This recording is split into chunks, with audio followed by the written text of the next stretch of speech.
1987, c'est le mini-crack qui produira finalement plus de peur que de mal.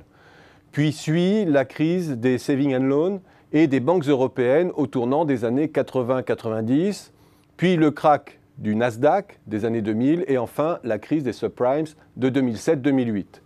Le capitalisme contemporain est ponctué de crises à répétition, chaque fois plus puissantes et déstabilisantes que la précédente. Avec à chaque fois en arrière-plan le surendettement des agents privés, ménages ou entreprises, encouragé par la permissivité ou le contournement des règles prudentielles des intermédiaires financiers. Et derrière la reprise qui se dessine, nombre de commentateurs entendent déjà le décompte vers le Big One qui viendra la pulvériser. Rubini a fait des émules, pas question de faire partie cette fois-ci des économistes qui n'ont rien vu venir. Tout pousse chacun de nous à prendre une assurance anti-ridicule. Les arguments ne manquent pas en effet. D'abord, l'effet bombe à retardement de la montagne de liquidités du quantitative easing, qui, faute d'alimenter l'inflation, est venu doper artificiellement les cours boursiers et obligataires. Leur reflux, même lent, pourrait déstabiliser les marchés déboussolés par l'argent facile.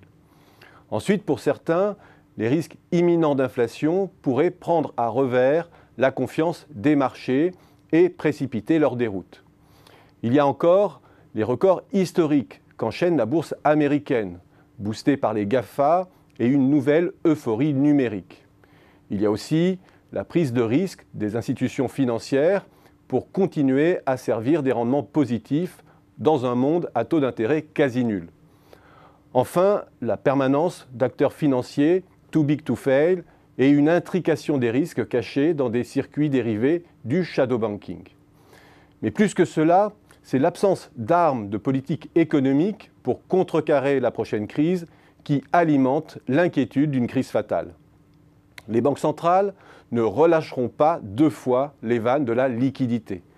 Quant aux États, pris à la gorge par des niveaux d'endettement souvent proches de 90 ou 100% du PIB, ils ne seront plus en mesure de jouer leur rôle d'assureur en dernier ressort. Bref, ce qui nous attend, c'est une crise pire que la précédente. Ce discours se construit néanmoins au prix de quelques simplifications qui rendent le pronostic moins inéluctable qu'il n'y paraît. Je voudrais ici souligner 4 éléments modérateurs. 1. On a aussi de bonnes raisons de penser que l'inflation a déserté pour de bon le marché des biens. Et si le gonflement du bilan des banques centrales est perçu aujourd'hui comme une anomalie facteur de déséquilibre, c'est peut-être la phase précédente de trop long assèchement monétaire qu'il faut regarder comme un déséquilibre. Si le régime de faible taux, faible inflation est amené à durer, dans ce cas, la survalorisation des actifs est moindre qu'on ne le suspecte. 2. Les dynamiques d'endettement privé se sont bel et bien calmées. Il n'y a pas derrière la croissance actuelle une course folle à l'endettement.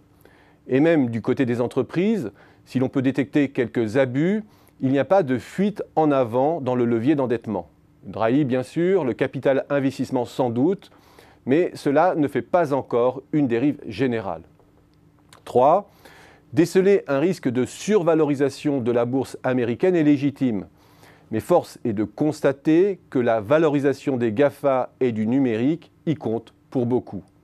Un désenchantement sur la valeur de ces cotations aurait-il une portée systémique? C'est moins sûr. 4.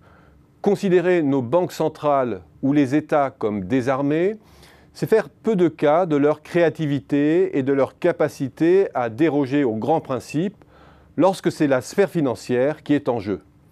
Dire que l'on a sondé les limites extrêmes du QI relève de la pure affirmation. Dire que le plafond de verre de 90 ou 100% de dette publique est infranchissable est lui-même sujet à caution. Le Japon est là pour le rappeler. La reprise ira buter sur un krach, c'est plus que probable.